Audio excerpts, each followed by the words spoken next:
Today we're going to butcher the deer we harvested last week. Nice and clean inside. This was a neck shot. It's a 32 kilo pricket, so nice condition. It's been hanging in the fur for 7 days, and it's been hanging. I then skinned it, and it's been hanging for a further 2 days out of the skin, and now I've got time to butcher it. We're going to butcher the whole deer, basically just with the one knife. This is just a normal 6-inch boning knife. This is a Remington, good basic well priced knife, fairly thin, easy to sharpen, and we should be able to break this whole thing down into fully boneless, which is the easiest way I find to do things. Obviously you could do it differently if you want bigger joints or bone-in joints, but we're basically just going to take all the meat off the bone, take the loins off and the haunches and the shanks. The shanks are going to be the only thing left with bone in it, although you could bone that out as well. And then pretty much all the front end will be minced, because that's what I want to have, is mince, or you could dice it. Obviously you can make shoulder joints if you wanted to, but this is how I prefer to do it, quickly and easy. And as I say, you only need one knife. We don't need a saw, we don't need a bigger knife. This will do the whole thing. So the first thing we do is take the shoulders off, which you can do by cutting through this armpit.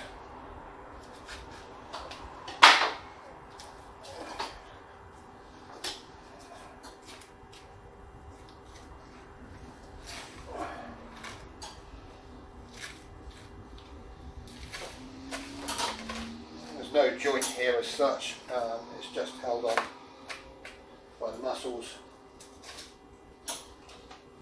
This is slightly different than the butchers would do it, because they would normally cut it off, leave the ribcage on and then bone that off later. As we're just going to mince the whole thing, and we just go around and release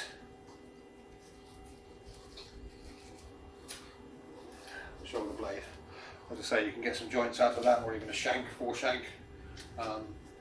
Easiest way, as I say, is just I take the meat off the bone, dice and mince it. There's a large lump of fat here with a large lymph node in, so you need to cut that out.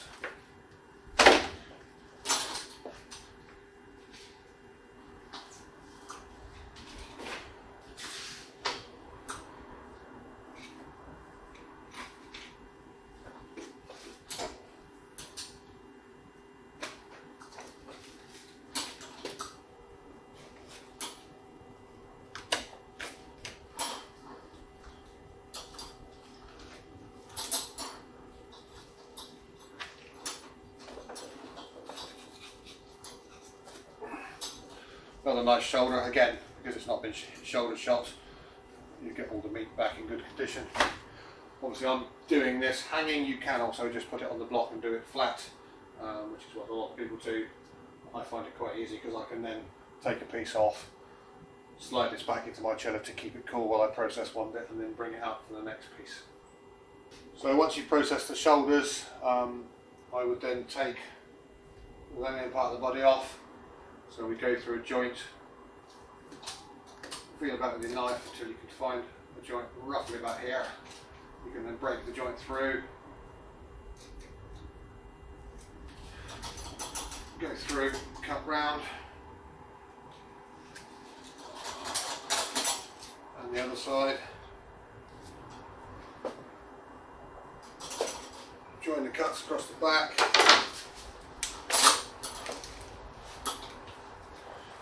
That's the main bit separated from the haunches. And then we have the haunches and the pelvis together. And that's our main lumps to deal with. So we've got the main carcass here. You can see we've got a lovely size here with a beautiful loin and fillet. So what we'll try and do here is take a Barnsley chop, which is basically both of these as a slice. And we'll do the same as we did through here, which is to cut and find the joint. So the thickness is 1 spine vertebrae thick. So again, it's a case of, there it is, you can feel it go in.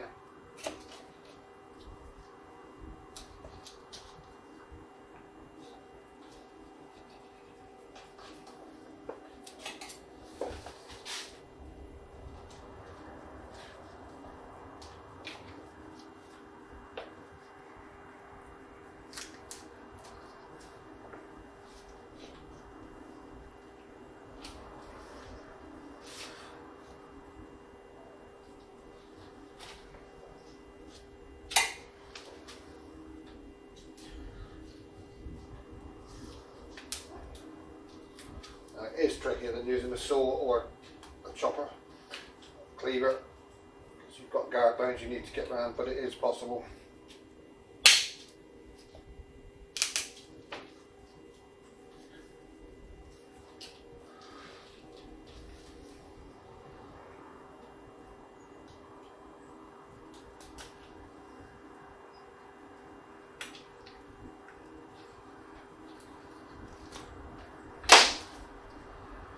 There we have a Barnsley chop, which is basically just two chops joined together. You can take out some of this fat.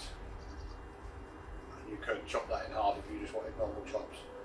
As I say, it is quite possible to break down a deer just with a basic boning knife. You don't necessarily need obviously a hand saw would make this a little easier. These are the guard bones that are sticking out, which holds the vertebrae together. So there we go.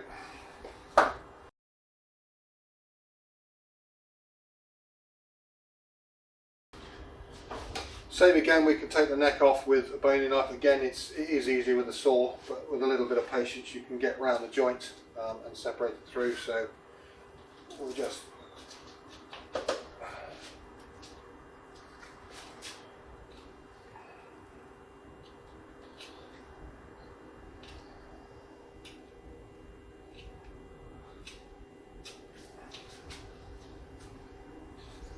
see if we can find the joint.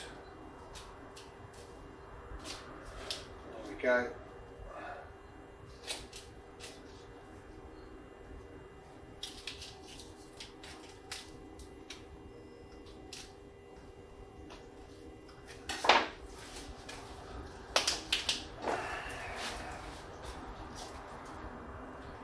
So, and again, you've got guard bones. Just patiently work your knife around them.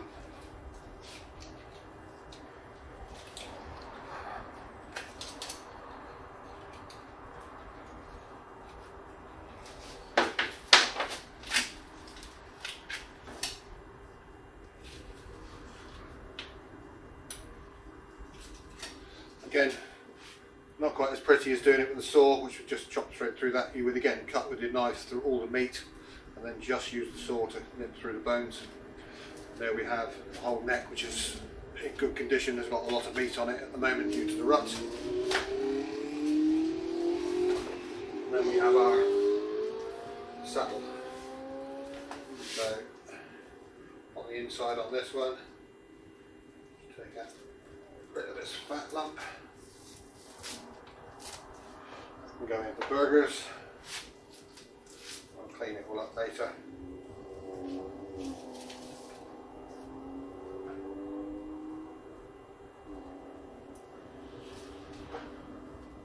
So we could again take some more chops off, or Barnsley chops, or whatever we wanted at the moment.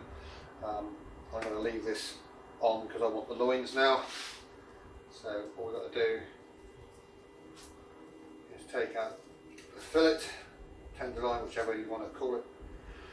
I think Americans call it a fish tender. Even on a Sika, they're not particularly massive.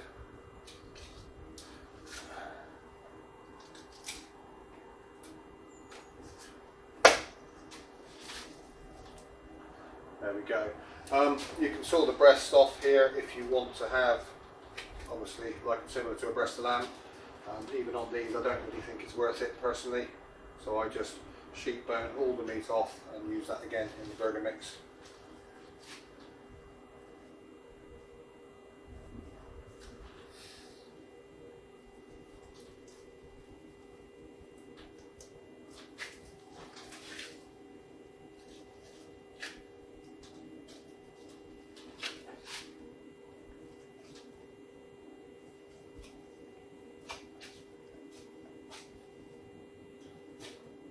You'll have to excuse the way I'm using the knife cutting towards me or choking up. I've spent many years using all different sorts of knives for different purposes, not just butchery.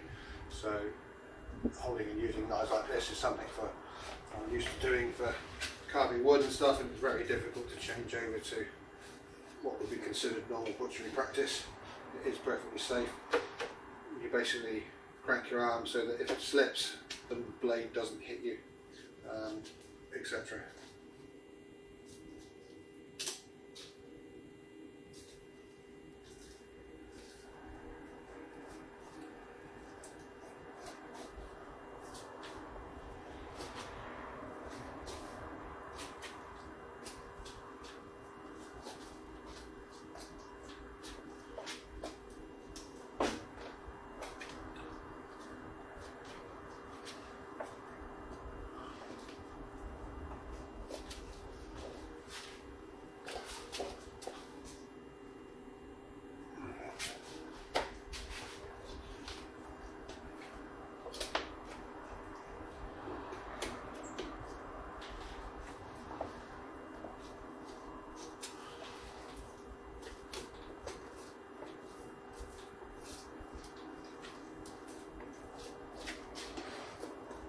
If there's a roe deer, there is very little meat on the ribs at all.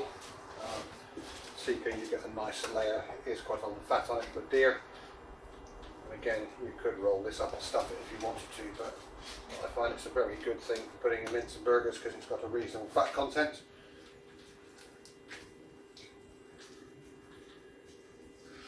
We just keep as tight to the bones as possible. Follow it around all the way to the spine.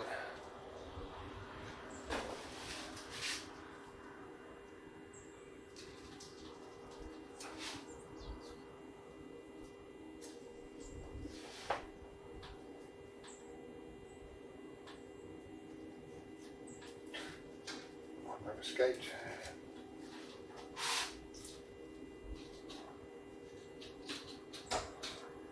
Great.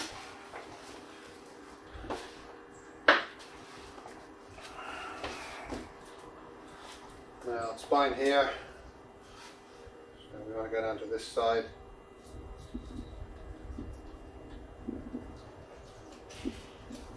All the way up, down to the spine.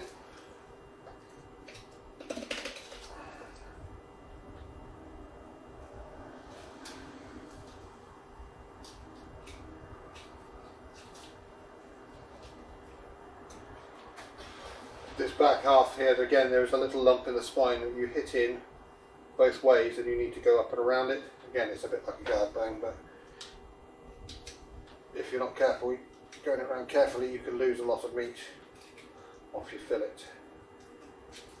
So take your time. So that's one loin off, which is this bit here.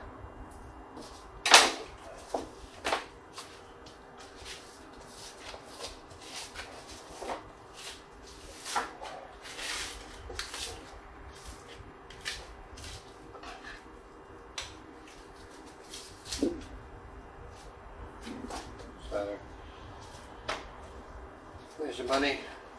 This is what you measure your quality of your deer in, not the antlers on the top. So this piece of meat here, and again we'll clean that back and skin it up and make it into some lovely steaks and mini joints. This bit again we'll take off most of this. This is sinew. This is what was used along the middle to make the bows. So you don't really want to be eating that. It's worse than chewing a rubber band. We'll process that down later for mince. Obviously we'll do the same on the other side. Take this whole side off. And then you can go around, take all the meat that's left.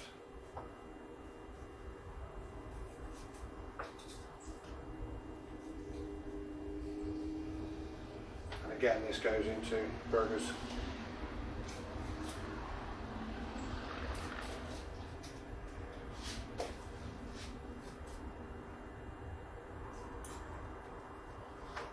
So, all the way through here, again, if you've got a shot hole here, you just cut around it and obviously you leave the meat that's not suitable. That's down to you, fairly obvious. And I'll get back to you when I've sorted out this bit.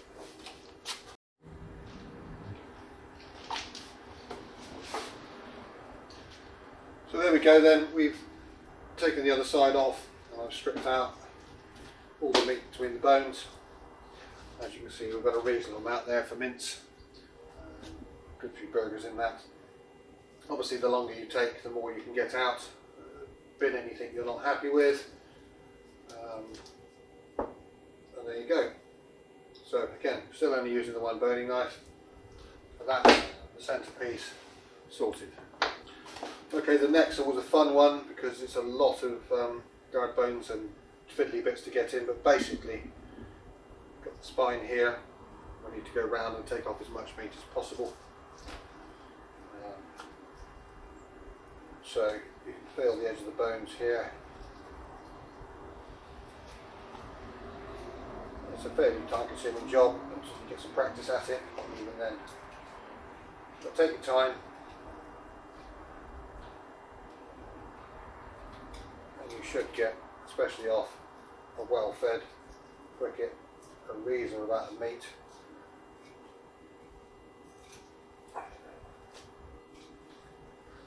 But as I say, every change there's a set of bones sticking out to stop your knife going straight through. So it's just a case of feeling with the tip.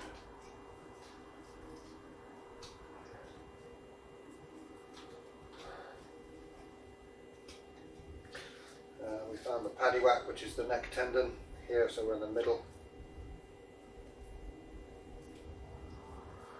And depending on what you want to do with it, depends on, cut that bit off.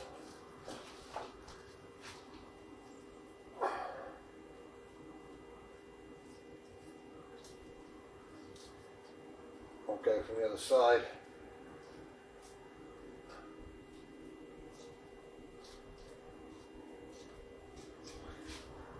Obviously on a roe deer and smaller there's not much meat on here, but it's always worth taking off for burgers and mince.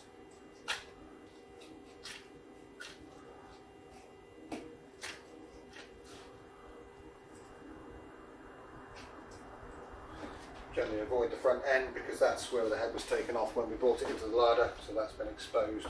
It's generally covered in hair and bits. Again,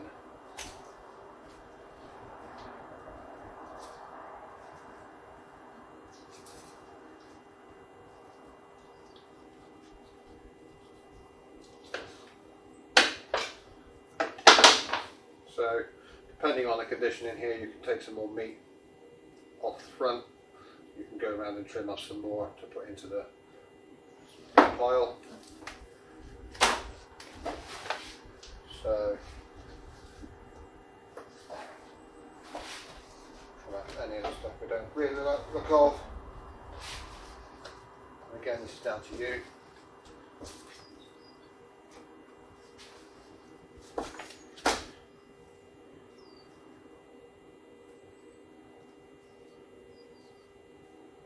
Take the paddywhack out the middle. So this is basically a rubber band, and this is what takes the weight of the head. Especially in the bigger deer, this is quite a big piece because it's got all those antlers to hold up.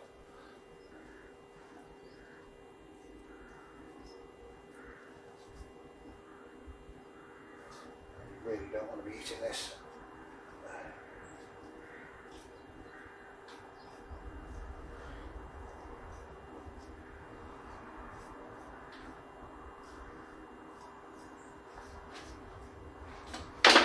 So I'm just going to take a bit off the front of there because it's a bit blooded up. So you could stuff and roll this and slow cook it. I actually quite like just slow cooking it plain as it is with a little bit of moisture in there. Shredding it and then using it as like a pulled venison. Freeze it and then crisp it up in the frying pan for your pancakes or burger toppers.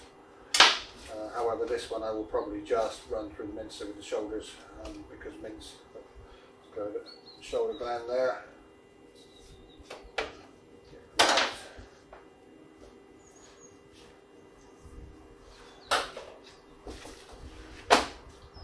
So the neck meat, yeah, as I say, you can take off some more. you think is usable or not.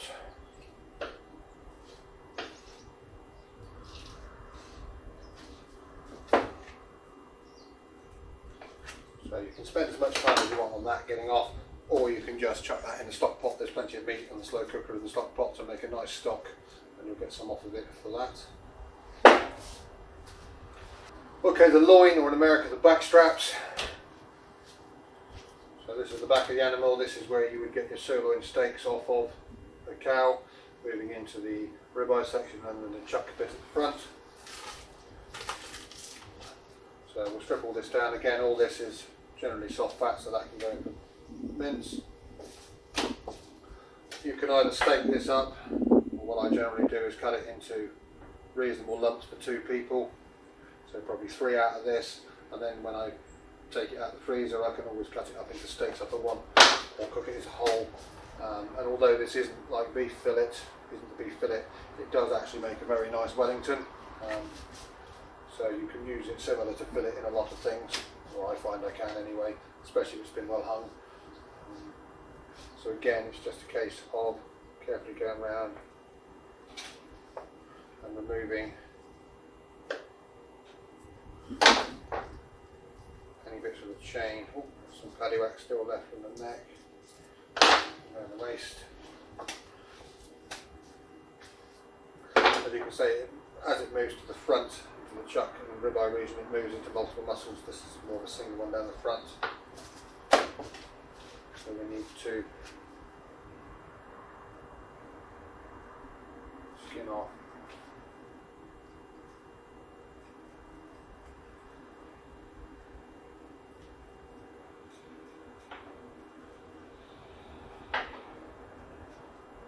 Sinew, this is silver skin, and again, absolutely no use to eat it. Especially this is a delicate muscle that really doesn't need much cooking, so you're never going to get this silver skin edible.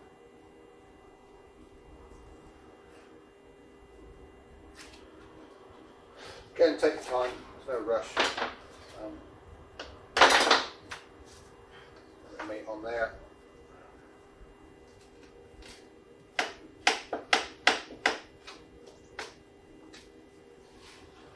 Waste.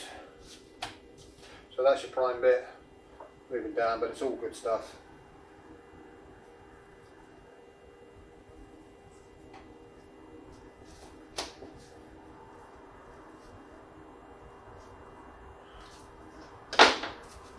Chain on here.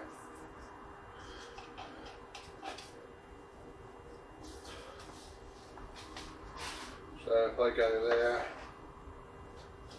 there, I've got 3 reasonable lumps. Same on the other side. Okay, as I said, we have the breast that we took those off of. Mine are all going in the mince.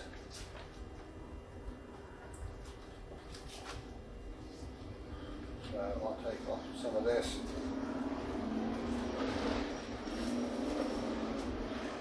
We'll look round for any nodes or bits you don't want. Any bits of cartilage you've left if you stick them off the ribs.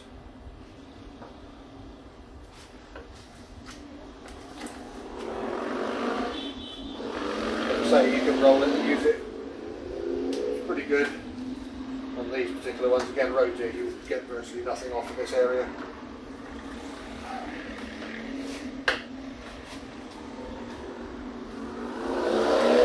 Rolled, cooked, stuffed, slow cooked, crisped up.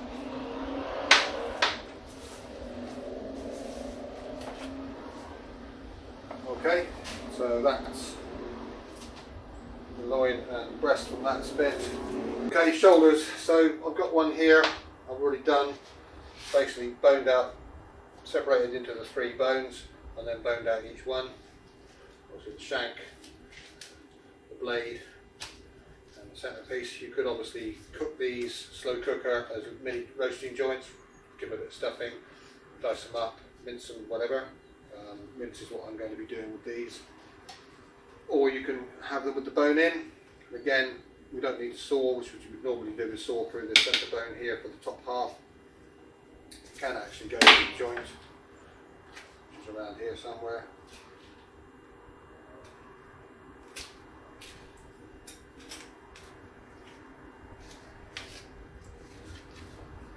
So that's the ball joint.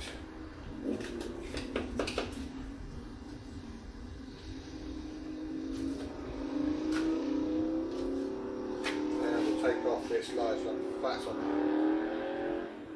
front, which has got a big lymph node in it we don't want. Bit of meat on the back of that.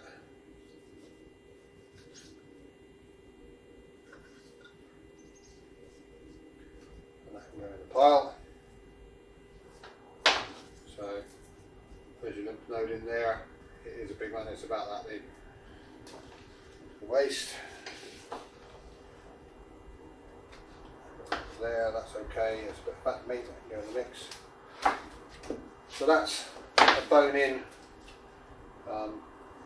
shoulder joint with the blade bone, which is this piece, shoulder blade, and that's what it likes to come out. You can roast it like that, not a problem.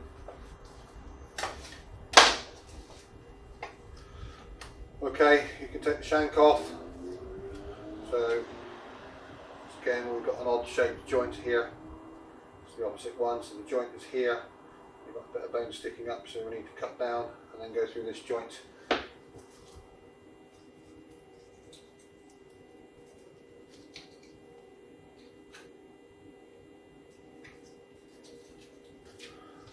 it's a case of working out where the centre of the rotator is, which is here.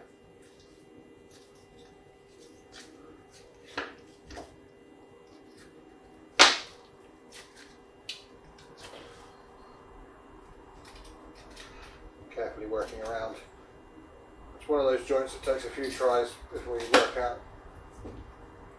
start to work out where you need to cut, separate it.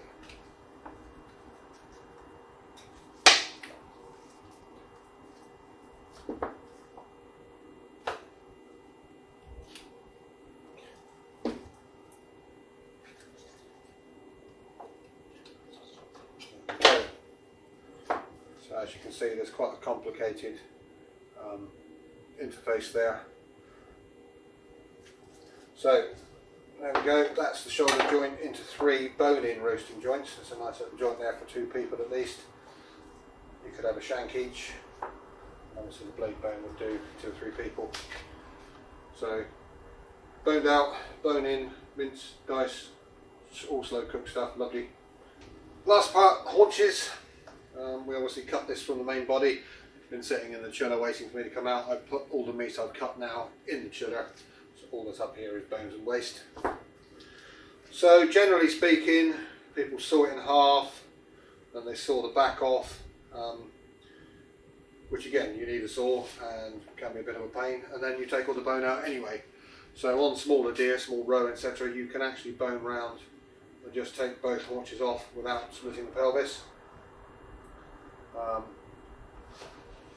I prefer this method. I think I saw it online somewhere. Again, hopefully just using the boning knife. So we go down middle here. The pelvis here has a joint right there, which you should be able to get your knife into, and we want to cut that bone and split it. Takes a bit of pressure, so be careful.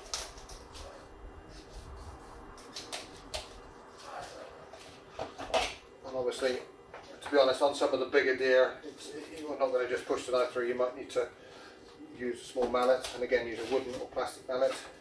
So there you are, we've split the joint there. Relatively quick and easy, no bone dust. So what we'll do first is we'll take out this, which is the end of the fillet.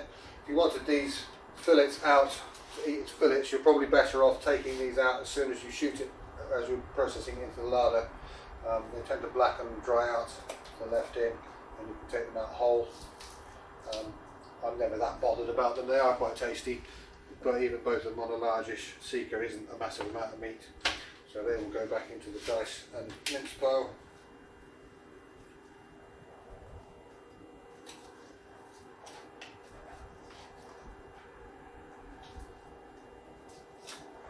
That's that bit. Right, so flip it over. What we need to do now is cut either side of the spine.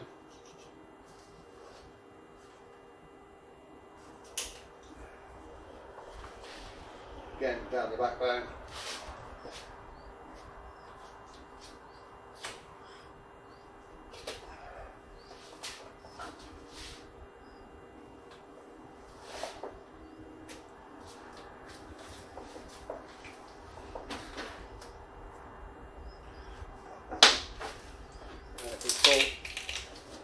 This joint here separates on one side.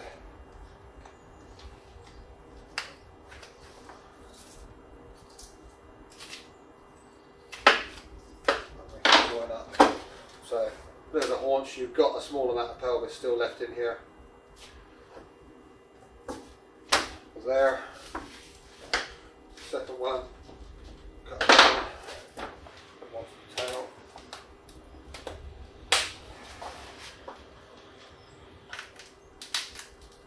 Pull.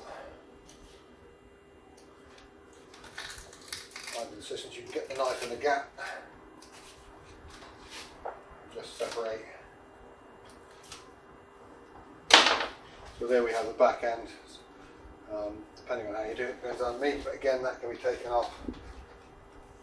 Well,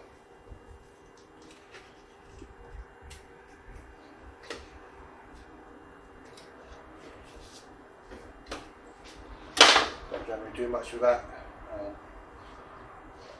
So that goes in the waste pile. So there we have both of our haunches. Then we've got the shanks. So you can take off the shank and cut straight through as a traditional shank, or if you want more main meat on the joints that will do, you can skin off back and you'll have a slightly smaller shank because you remove basically the muscle that's on this tendon which joins the bottom here, and you get the full length of the silver side, which is here, and the top side, which is here. So I'm not worried about that, so I'll cut it off. Again, I go through here.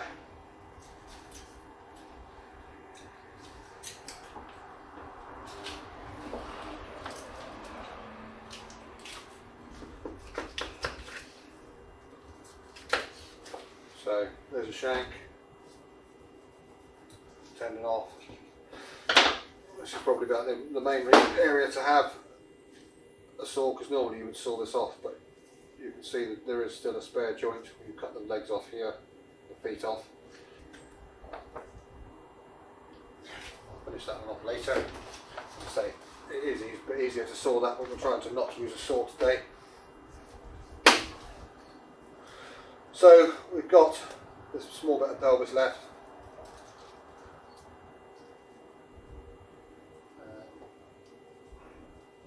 So we can strip out what's inside pelvic bone. Again, that can all go in the mix. So basically it's up here.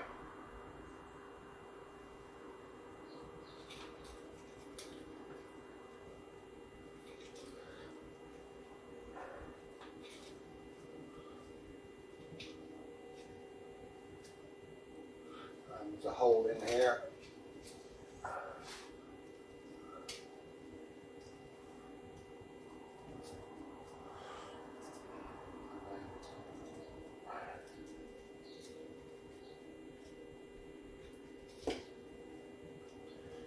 Okay.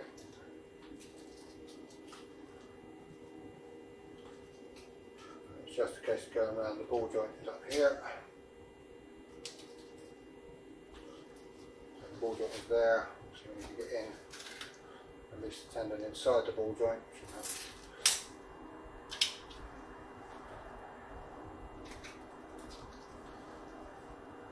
which will help release the rest.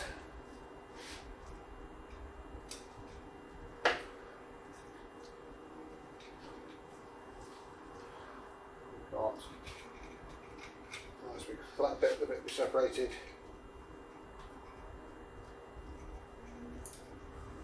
Here. Again, just let your knife follow the bone. Take your time.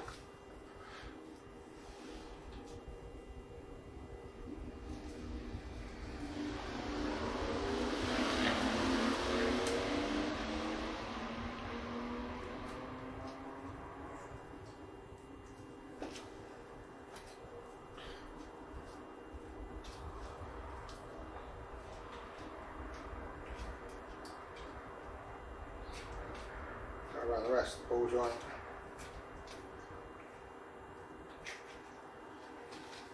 Ease it away. Down this end there's a little point that goes back into the joint, which always messes people about. So just got to carefully work your way around that without doing too much damage. Just a little sticky out bit. So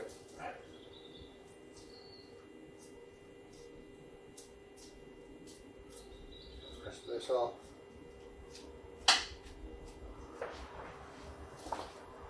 So there we have bone-in haunch without shank. So we've got the rump section here.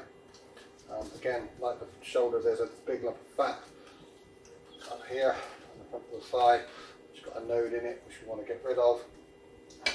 So we can take the rumps off.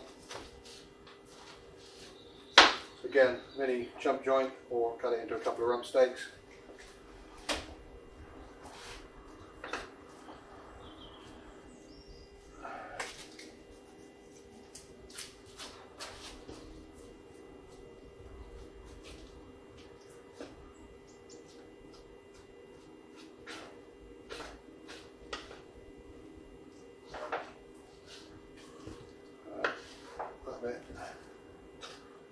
That bit can go into the mix.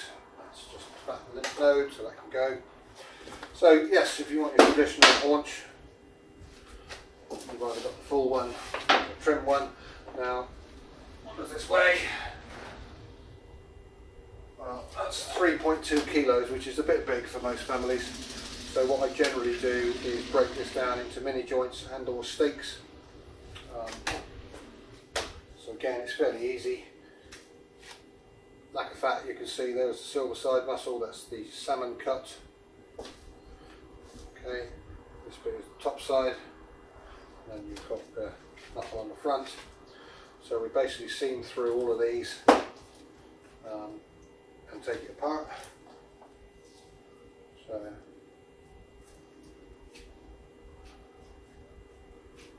delicate cuts with the knife, and then as soon as you get through the initial bit, it's relatively easy to pull apart. If you can do the same thing with lamb, if you don't want to pay for a whole lamb leg at 20, 30, 40 pounds because it's too big, ask them to bone it out to get a mini joint out of it.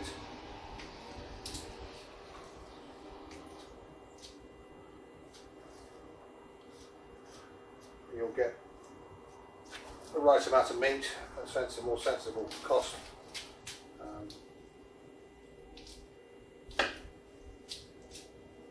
Again, just pull and cut.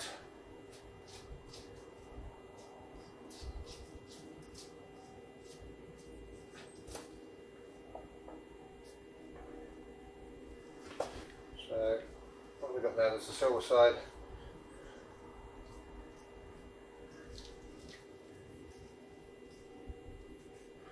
This big lymph node and system in here of nerves. So this is also something we can deal with when we break it down, so we can actually take this out, because you don't really want to eat it. It's not something you can remove, obviously, if you're cooking it whole.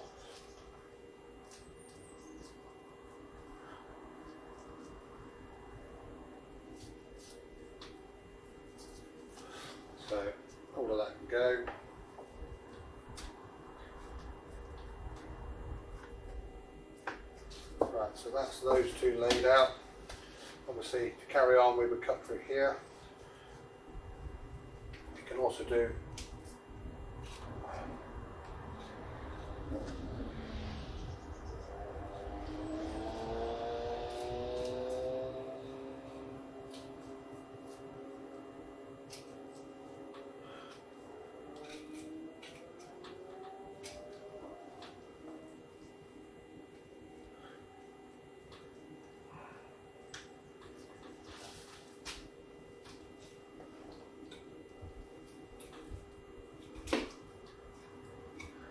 just take the bone out.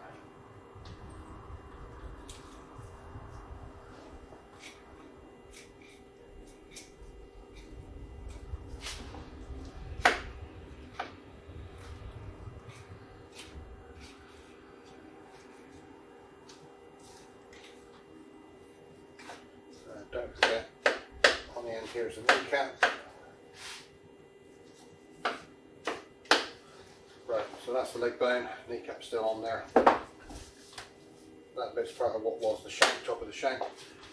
So what you have there is a rolled, the boned leg, butterflied out. You can cut this and make it flat. This makes a very good barbecue. If you want to do a big set piece, or you can stuff it and roll it up and cook it. So this is the silver side, and it's called the silver side because this side has got this big lump of silver skin on, so we'll take that off again. Something you can do when you're breaking the joints down, just take all the bits out you don't really want to chew on.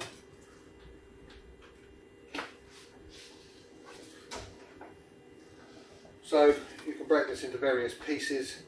I generally do 3. It depends on how big a joint. So there, through there, there's a knuckle, so that's one joint. Bring that up a little bit. So you can have a smaller joint, do those two as a 2/3 joint, which is the silver side, salmon cut, and top side. Again, stuff it, that makes a slightly bigger one. Or what I generally do, if you want 3 even more even joints, everyday use. Let's put that off there. So we have 3 joints, top side, knuckle, silver side with the salmon cut still attached. You can even take the salmon cut off if you wish, it makes good stir fry. Okay, so what have we got? 800 grams, knuckles 900, and the top side is a kilo. So we haven't lost much off our 3.5 fish. There's no bones to worry about, they're more manageable. Those would all easily do a reasonable sized family. You could even cut them in half if you wanted to make them smaller. So we're going to tie these up as joints. What I use is poultry bands. You can also use string, not a problem. Just have to learn the knots. But these are quick and easy. One every thumb width-ish apart, give or take.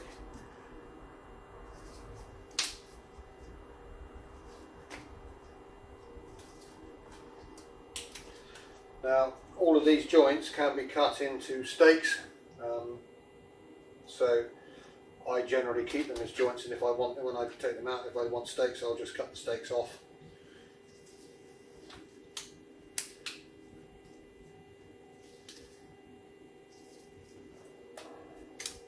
Obviously, if you want bigger steaks or horseshoe steaks, you just cut the steaks before you separate the various pieces up. Turn it over, even out things on the bottom. Have a look, it's a bit thinning off, so we'll just square that up. Don't have to do too much of this. I mean, it is presentation, but it's thinning down, so it's not going to cook quite so evenly. That just makes it nice and square on the end. And there we have a silver side rolled joint. Same with the top side. Again, this makes lovely steaks if you just cut this through. Thumb width apart. Ooh.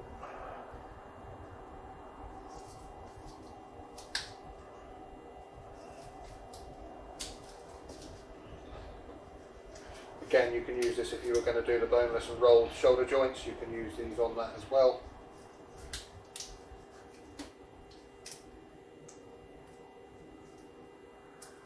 Again, it's thinning off there, so we'll just nip the end off of that to give it a bit more even cooking. And that's a bit raggedy, so we'll just square that up. Again, we're not a Michelin star chef, but it does make it cook better.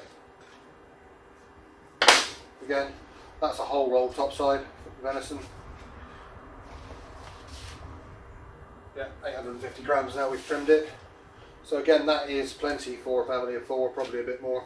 You could actually cut it in half and get 2 slightly smaller joints on any of these, I suspect, if it's just for 2. Okay, that. Depending on if you want to take the fat off or not, trim everything up.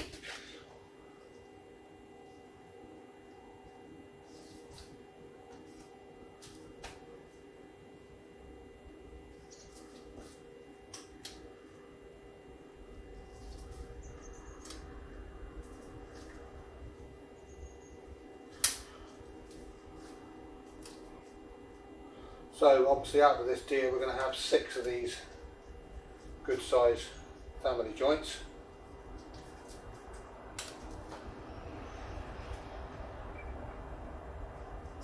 Which again, as I said, any one can be chopped into steaks if that's what you want.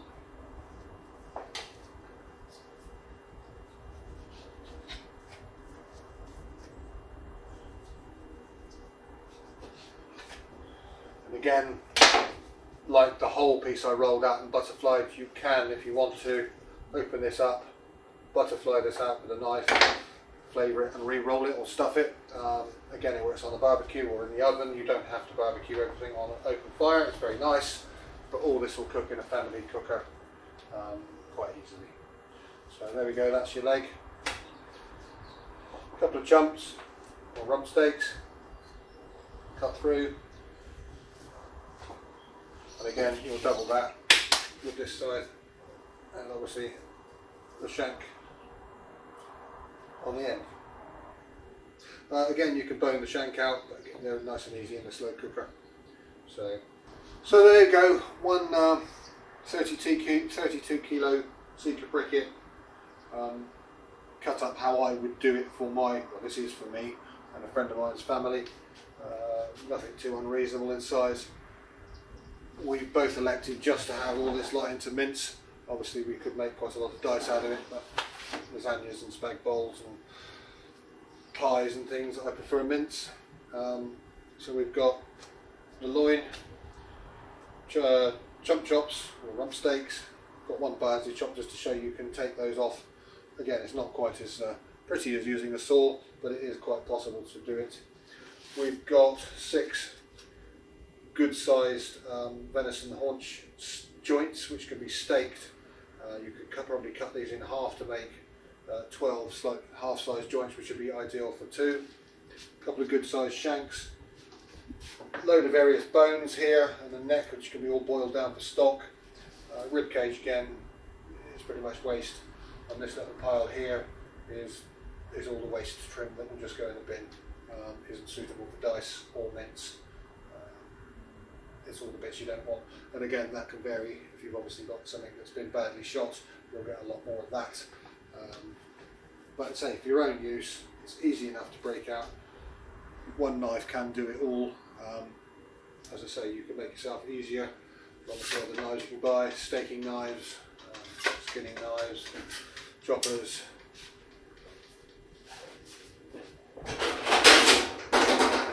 And a small hand saw will make life easier in some ways. There's a little one here and a full-size butcher's saw. The one thing I would be careful of, if you're going to buy a saw, whether it's a small one or a big one, make sure you can get replacement blades for them, because there are some out there where the blade size isn't really that standard, so it makes it difficult to get a replacement blade. Make sure that you can, and there's different styles if they're butcher's saws, whether they've got pins or not, or loose pins. 17.5 inches a standard butcher's saw. This one isn't quite, so I can't use a normal butcher's saw blade in there, it's a bit of a pain. But again, you don't really need it. The only thing you really need it for is we'll be trimming the shanks off nicely, which you saw through here. Scoop out some of the marrow so it doesn't blow out when cooking. That's about the only actual reason you need one. It is easier to cut through the neck, and you could cut some chops off. You can cut the haunch by sawing it directly in half all the way through the whole thing. Entirely up to you, there's multiple ways of doing it. This is how I do it, just for my own personal use. It gives me the cuts I want to use for how I want to use it on a day-to-day basis, just cooking in a normal slow cooker and my normal family oven and frying pans. So 6-inch boning knife. This is a standard 6-inch, not particularly flexible. This is a semi-flex, it's a bit of curve on it. To be honest, I slightly prefer using this one. Here's a fully flex, which is almost a filleting knife. This one I can do deal with, but the flexibility sometimes is a little bit too much. So start off with a standard 6-inch or 5-inch boning knife and go on from there. Like I say, add a saw if you want to,